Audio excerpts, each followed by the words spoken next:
Viewers, जैसे हम जानते हैं कि चंद्रमा जो है वो वृश्चिक राशि में आने वाला है और पूर्णिमा जो है वो आज के दिन जो है शुरू होने वाली है। तो ये जो रीडिंग है ये हमें सिर्फ एक जनरल एक मैं रीडिंग लगा रही हूँ सिर्फ ये देखने के लिए, जस्ट मैं अपने एक विचार प्रकट करना चाहती हूँ, क्योंकि हमारे टैरो कार्ड्स के अंदर अगर चंद्रमा वृश्चिक राशि में आता है तो उसका जो कार्ड होता है वो होता है डेथ कार्ड। अब डेथ कार्ड टैरो कार्ड्स के अंदर हम इसको ट्रांसफॉर्मेशनल का कार्ड मानते हैं, ट्रांजिशन पीरियड का कार्ड मानते हैं, यानी कि एक बदलाव, ऐसा बदलाव जो बहुत इम्पॉर्टेंट है, क्योंकि उस बदलाव क्योंकि because we all know that changes are inevitable, और चेंजेस जो होते हैं वो अपनाने बहुत ज़रूरी होते हैं, क्योंकि जब तक हम चेंजेस को अपनी लाइफ में अपनाते नहीं तब तक हम आगे नहीं बढ़ पाते। तो डेथ जो है वो कहीं ना कहीं ये दिखा रहा है। देखिए डेथ, यहाँ फिज़िकल डेथ हम देख कर ये सोच सकते हैं कि शायद ये फिज़िकल डेथ भी हो सकती है, बट हम उसको कहीं ना कहीं रिलेट कर सकते हैं उससे भी। और डेथ का मतलब यहाँ पर ये भी होता है कि हमारे पुराने विचारों को ख़त्म करके नए विचारों को अपनाना, क्योंकि डेथ हम अपनी ज़िंदगी में हमारी लिटिल डेथ्स हमारी चलती ही रहती हैं। हम बहुत सारे कई बार पुरानी चीज़ों को छोड़ते हैं और आगे नई चीज़ों की ओर बढ़ते हैं। हमारी आदतें जो हैं पुरानी हम उन्हें छोड़ते हैं, आगे बढ़ते हैं। हमारे रिश्ते भी जो हमारे लिए इस वक्त यूज़फुल नहीं होते, या हमें लगता है कि हमारे लिए ये जो जॉब है वो यूज़फुल नहीं है, बिज़नेस यूज़फुल नहीं है, तो हम बहुत सारे ऐसे लाइफ में ऐसे ट्रांजिशन पीरियड में हम गुजरते रहते हैं। ऑन एंड ऑफ हम लोग लाइफ में एक पुरानी चीज़ को छोड़कर और नई चीज़ की तरफ बढ़ते ही रहते हैं, और उसी का ही नाम ज़िंदगी होता है। अगर हम हमेशा बढ़ते रहें तो हम लाइफ में आगे आगे हमारी जो ग्रोथ है वो रुकती नहीं है, स्टैग्नेशन जो पीरियड है वो हमारी लाइफ में नहीं आता। तो ये जो डेथ कार्ड का है यहाँ पर, जो इसको मैंने एक सिग्निफिकेटरी कार्ड लिया है मेरी इस रीडिंग में। सिग्निफिकेटरी कार्ड इसलिए क्योंकि जैसे अभी मैंने बताया कि चंद्रमा वृश्चिक राशि में है, तो ये कार्ड एक बहुत ही थोड़ा देखने में स्केरी है, लेकिन कहीं ना कहीं ये कार्ड इस ये जो सिनेरियो इस कार्ड के अंदर दिखाई दे रहा है उसको ज़रूर ये रेजोनेट कर रहा है। अब हम समझते हैं कि ये जो मई का महीना है, यानी कि हमारी आज की पूर्णिमा से लेकर नेक्स्ट पूर्णिमा तक, या हम मई का महीना अगर हम बोले मई की बात करें, और आज से लेकर पूरा एक महीना next first week of June की अगर हम बात करें, तो उसके लिए ये रीडिंग जो है वो मैंने की है। और इसमें हम ये देखना चाहेंगे कि ये जो ट्रांजिशन पीरियड है, ये जो बदलाव है, ये बदलाव आखिर है क्या, ये बदलाव क्या हो रहा है हमारी ज़िंदगी में, हमारे देश में, वर्ल्ड में क्या बदलाव हो रहा है।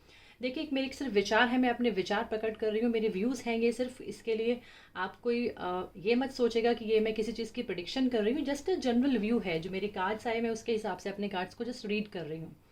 यहाँ पर अगर हम देख सकते हैं तो देखिए यहाँ पर ये वाला कार्ड ये शो करता है, ये कार्ड ये शो करता है कि शायद हम अभी जो हालात हमारे देश के चल रहे हैं, बहुत सारे जगहों पर आप देख सकते हैं कि जो दोबारा से लाइफ जो है वो थोड़ी सी हमारी हम कहें मूवमेंट में आ चुकी है। तो हमने दोबारा अपने सभी इमोशनल लाइफ को हमने दोबारा से जीना शुरू किया, हमने मिलना जुलना शुरू किया, हमने बाहर निकलना शुरू किया, हम लोग अगेन अपने रिश्तेदारों से मिलना, अपने दोस्तों यारों से मिलना, हम लोग एक पुराने जो लाइफ में थे, जो पास्ट में हम अभी थे, इससे कुछ टाइम पहले, इस पीरियड से पहले हम उसी पीरियड में दोबारा आ रहे हैं, और हमें लगता है कि यही लाइफ है, शायद हमें ऐसे ही करना है, हम लोगों को मिलना जुलना है दोबारा से, एक नॉर्मल लाइफ जो है वो हम लोग सोच रहे हैं कि वो शुरू हो चुकी है। वो ये कार्ड शो करता है हमारा जो पास्ट था, हमने जो पास्ट में जो हमारे रिलेशंस थे, हम दोबारा से उन्हीं रिलेशंस को वैसे ही एंजॉय कर रहे हैं। This card showing this. लेकिन अगर हम इस कार्ड को देखते हैं तो ये कार्ड ये ज़रूर कहता है कि ये जो पीरियड है, अगर हमें लगता है कि दिस इज़ द पीरियड कि अब हम लोग एंजॉय कर सकते हैं, हम लोग घूम फिर सकते हैं, हम लोग बाहर जा सकते हैं, तो आई थिंक बहुत जल्दी ये जो सिचुएशन है वो बदलने वाली है।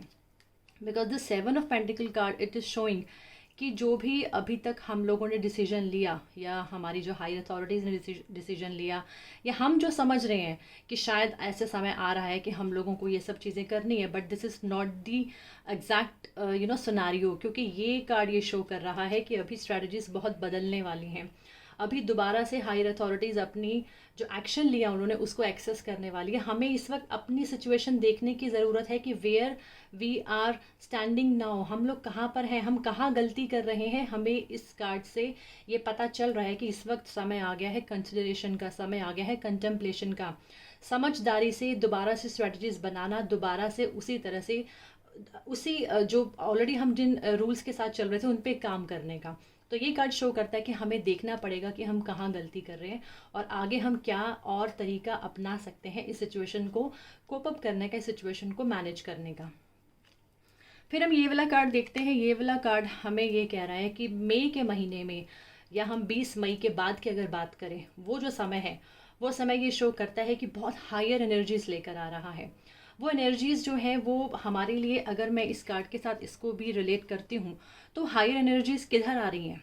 ये जो डेथ कार्ड है, यानी कि हमें शायद मे बी मई के महीने में कुछ मिडिल मई के बाद हमें शायद ये सिचुएशन जो है ये वाली, ये और भी ज़्यादा हमें तंग कर सकती है। ये सिचुएशन और भी ज़्यादा स्पीड पकड़ सकती है। कहते हैं ना कि उस वो टाइम शायद ऐसा होगा जब एनर्जीज बहुत हाई होंगी और बहुत सारी चीज़ें, बहुत ऐसी न्यूज़ जो है हमें सुनने को मिल जाएंगी जो अच्छी नहीं होंगी। जो जो ट्रांसफॉर्मेशन जो हम यहाँ पर देख रहे हैं इन दोनों कार्ड्स में, that is not very good.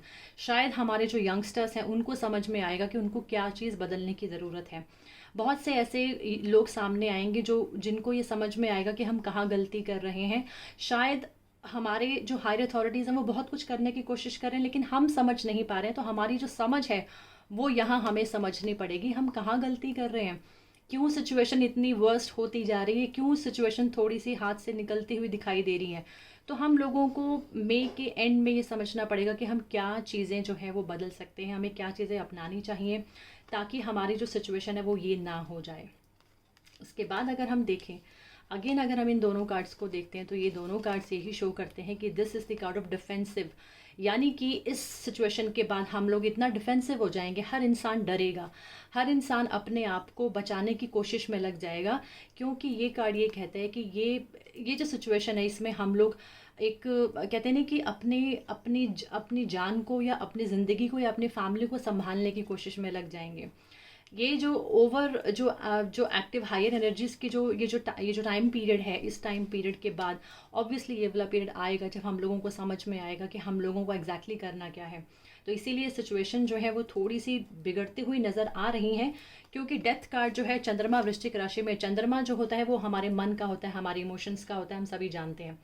तो जब चंद्रमा में बदलाव दिखाई देता है, यानी कि चंद्रमा इस चीज़ को शो कर रहा है कि ये जो बदलाव हो रहा है इसमें हमारे जो एक कॉस्मिक मैसेज अगर हम बोलें हमारे लिए, वो यही है कि हम लोग अपने इमोशंस को कंट्रोल में रखें, क्योंकि ये इमोशंस और भी ज़्यादा बिगड़ते हुए दिखाई दे रहे हैं आने वाले टाइम में।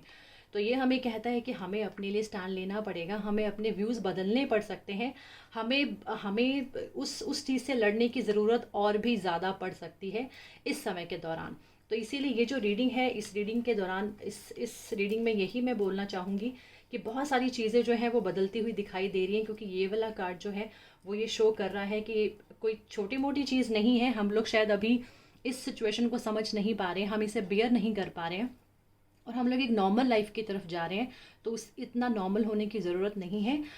हर चीज़ को समझने की ज़रूरत है, उससे कैसे लड़ना है उस चीज़ की ज़रूरत है। हम अभी बाकी सभी चीज़ों को छोड़ दें, हम सभी अभी हम अपने अपने दिमाग से देखें, अपने इमोशंस को साइड में करके देखें कि हमारे लिए बेस्ट डिसीजंस क्या है, हमारे लिए बेस्ट स्ट्रैटेजीज़ क्या है कि हम इस सिचुएशन से बहुत जल्दी बाहर निकल जाएं। क्योंकि ये जो महीना दिखाई दे रहा है मई का और कुछ जून का टाइम जो है वो थोड़ा सा क्रूशल है, उसमें हम लोगों को समझने की ज़रूरत है ताकि हम इस सिचुएशन में बहुत ज़्यादा ना फंस जाएं। तो हो सकता है कि हमें ये जो सिचुएशन है इसमें हमें आगे जाके और भी ज़्यादा थोड़ी सी और भी ज़्यादा हाई हो सकती हैं, ये एनर्जीज़ और भी ज़्यादा बिगड़ती हुई दिखाई दे रही हैं।